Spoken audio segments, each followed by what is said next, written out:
আমাদের যাত্রা শুরু হয়েছিল বেসিক্যালি টাঙ্গাইল থেকে।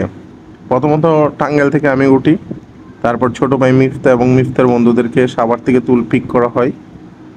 তারপর ঢাকা গিয়ে আমরা সজীবকে ওঠাই, ছোট ভাই। এখন আমরা আসি ব্রাহ্মণবাড়িয়ার পর আমাদের মেইন উদ্দেশ্য হচ্ছে প্রাকৃতিক সৌন্দর্যে ভরপুর দুটি পাতা একটি কুড়ির দেশ সিলেট।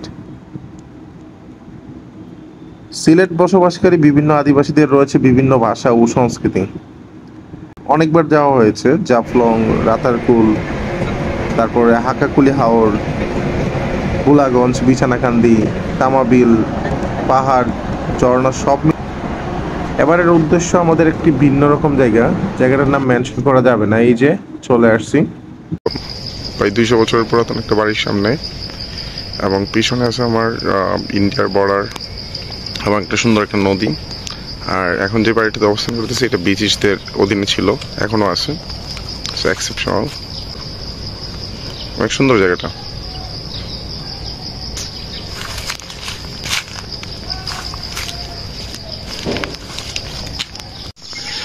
আর এটা হচ্ছে আমাদের গতকালকের পছন্দের জায়গা। সন্ধ্যায় আমরা অনেক আড্ডা দিছি এখানে বসে। আর এখান থেকে যে পাহাড়গুলো দেখতেছেন সেটা হচ্ছে ইন্ডিয়ার পাহাড়। সো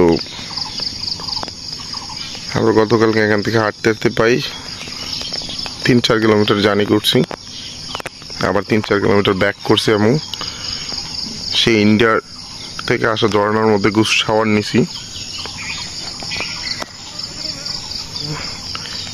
এই যে আমাদের new blogger in town.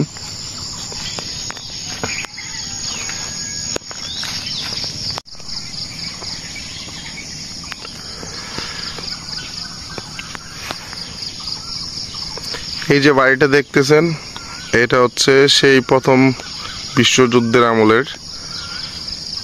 So এখানে পরপর 5টা জেনারেশন বাস করতেছে। সো প্রথম জেনারেশনের পার্সন ছিল প্রথম বিশ্বযুদ্ধের, তারপর দ্বিতীয় বিশ্বযুদ্ধের, এবং আমাদের বাংলাদেশের মুক্তিযুদ্ধের। সো এখন যে জেনারেশনটা বাস করতেছে এখানে তাদের বংশধর 5th জেনারেশন। আর এই যে আমার পছন্দের ফুল,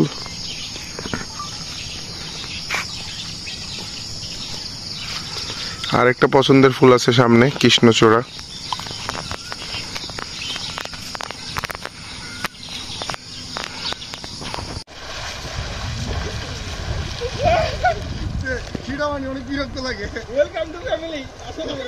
বাইরে কিছু দেন।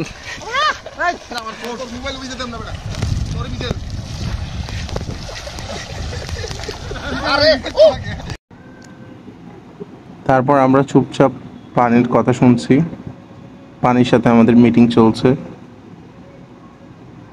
সো এই যে পাহাড়গুলো দেখতেছেন মেঘালয়া, পিপল কলস ইট মেঘালয়। সো ধন্যবাদ।